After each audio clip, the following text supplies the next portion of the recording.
İndi isə zəbtrendlər ikinci hissədə yenə də imtahana düşə biləcək testlərin, bu tip modellərin izahı ilə davam edəcəm. 11 nömrəli testə diqqət edirik. Bu tip testləri yazarkən həmişə apostrofdan sonraya diqqət edirik. Mövzumuz burada agreementdir, yəni mübtəda xəbər uzlaşması. Ofdan hər zaman əvvələ baxırıq, apostrofdan sonraya. Wool burada sayıla bilməyən isimdir, yundur və tərcümədə də those lambs wool very soft. Yəni bu quzunun yunu yumuşaqdır, çox yumuşaqdır. Belə nəzərdə tutulur. Əgər wool sayılmayan isimdirsə, o zaman sayılmayan isimlərin xəbəri də təkdə olur. Yəni tək xəbərlərdə adətən bir saytla və ya da sonu s-lə bitənlər tək kəmiyyətləri bizə göstərir. Ona görə diqqət edirik variantlarımıza. Tək kəmiyyətlərimiz 3 və 4-dür. Yəni bunlar 2 saytı cəm xəbər. Ona görə doğru variantımız A-dır. 12 nömrəli testə diqqət edirik. Burada həm söz önləri və tərcümədə əsaslanırıq. At the airport was far my house. Yəni aeroport evimdən uzaq olduğuna görə biz dandan bilirik from'dur. B və D variant arasında. I asked my friend to come with me. Və mən dostumdan mənimlə gəlməyini xahiş etdim. Ask özündən sonra ya 0 ya for olar. Ona görə də doğrumuz elə D variantıdır. 13 nömrəli testdə isə ümumiyyətlə ingilis dilində zamanlar mövzusudur. Tense form hər zamanın özünün zaman zərfi, yəni siqnalı var və ingilis dilində heç bir zamanı digər zamanla əgər biz düsturlarını doğru şəkildə mənimsəsək, heç bir zamanla nə təkrar edə bilmirik, nə də toqquşma yaranmır. Yəni çox dəqiqdir. Ona görə birinci testimizdə at the moment görürük. Hal-hazırda sözüdür. Biz bilirik at the moment, at the present, now bunlar indiki davam edici zamanı göstərir. İndiki davam edici zamanımız am, is, are və feilin kökündə ing və 4. Am, is, are və 4. Və baxırıq was keçmişdi, bu bitmiş zamandır. İdi keçmişdir. Doğrumuz i variantıdır. Daniel is working on a computer at the moment. Daniel hal-hazırda kompüterdə çalışır.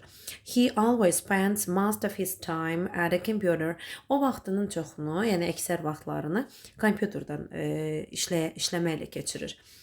14 nömrəli testə diqqət edirik. Modal feillərin doğru seçimi tələb olunur. Modal feillərdən ən əsas nəyə diqqət edirik? Əsas modal feillərimiz can, may, must. Onlar feili to-suz qəbul edir. Və cümlədə to var. Ona görə can, may, must-ı atırıq. Digər feillərimiz və should da to-suz olur. Nəzərinizə çatdırım. Yalnız ought to, have to. Və onları da fərqləndirmək üçün cümlədə have to heç bir halda inkar yaratmır. Doğru variantımız A-dır. I have to think deeply to make a decision. Yəni qərar verərkən mən dərindən düşünməliyəm. 15 nömrəli testdə bizdən yenə modal feil tələb olunur və bunda nəyə diqqət edirik? Əvvəldə qeyd etdim, ought to-suz olmur, have to-suz olmur. Burada da have to-suz, yəni inkar olsa da don't have, yenə də mütləq to olmalıdır. Və A və D arasında qaldıqda isə should ümumiyyətlə feili to-suz qəbul edir, amma able forma olanlar kənin əvəz ediciləridir. To be able to şəklində olmalıdır. A yanlışdır. Doğrumuz D-dir. It's raining outside. Yəni bayırda yağış yağır. You should take an umbrella. Yəni sən gərək çətir götürəsən. 16 nömrəli testdə complete a sentence cümlə tamamlamadır. Cümlə tamamlayarkən nəyə diqqət edirik? Birincisi make feilini görürük. Mürəkkəb tamamlıq. Make feili özündən sonra heç bir şəkilçi will, ing və yaxud da feilin kökündə s və yaxud da to qəbul etmir. Make let bərabərdir 0. Ona görə B variantı doğru variantdır. 17 nömrəli testdə isə passive voice məchul növ. Məchul növü yazarkən ilk öncə bizə verilən cümləyə diqqət etməliyik. Çünki hər zamanın konkret özünün məchul düsturu var. Məsələn, birinci cümləmizdə the mother punished her daughter və burada feilə fikir verin mübtədən sonra ed. Yəni ki, sadə keçmiş zaman. İdidən də əvvəl heç bir köməkçi feil yoxdur. Təkcə ididirsə, sadə keçmiş zaman, yəni keçmiş zamanın məchulu. Düsturumuz was, were və 3. O zaman burada məchul yoxdur. Burada is indiki zamanda, A-da is indiki zamanda. B və C variantı arasında qaldıqda nəyə diqqət edirik? Ümumiyyətlə Azərbaycan dilində də hərəkəti edən məlum heç bir halda məchulda cümləyə yenidən daxil olmur. Burada mazə yenidən cümlədə verilib, ona görə doğrumuz B-dir. The daughter was punished by her mother şəklində olmalıydı. 18 nömrəli testə diqqət edirik. Do your tests və burada do görürük. Feilimiz, cümləmiz feillə başlayıb, yəni əmr cümləsidir. Imperative sentence və əmr cümlələri hər zaman əmr cümlələrində müraciət, əmr forma ikinci şəxsə olunur. Və burada da ikinci şəxsimiz bilirik ki, sənsiz və refleksivdə də, qayıdış əvəzində də sən özün, siz özünüz şəklində, yəni 1-5 olmalıdır doğru variantımız. 19 nömrəli testdə isə bağlayıcılar mövzusudur. Burada bizdən doğru bağlayıcı seçimi tələb olunur. O halda nə edirik? Variantlara diqqət. Hər zaman bağlayıcıları yazarkən cümlənin sağ və soluna diqqət edin. Əgər nöqtədən əvvəl book görürsünüz, isimdir. Nöqtədən əvvəl isim varsa, ümumiyyətlə what özündən əvvəl isim almaz. 1. Cümlənin tərcüməsinə diqqət etdikdə the book is on the table is mine. Masanın üzərində olan kitab mənimdir.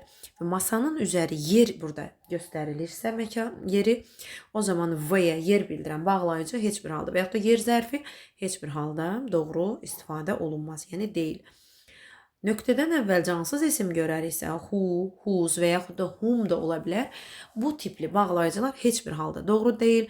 Nöqtədən əvvəl cansız isim varsa, which və z-dən biri olacaq. Ona görə də elə which doğru variantdır. The book which is on the table is mine. Masanın üzərində olan kitab mənimkidir. Hansı kitab masanın üzərində olan? Bu da artıq təyin müdaq cümləsidir. 20 nömrəli testdə isə bizdən choose a line of irregular verbs, yəni qaydasız feillərin cədvəlini, sırasını bizdən sorğulanır, yəni seçimi sorğulanır.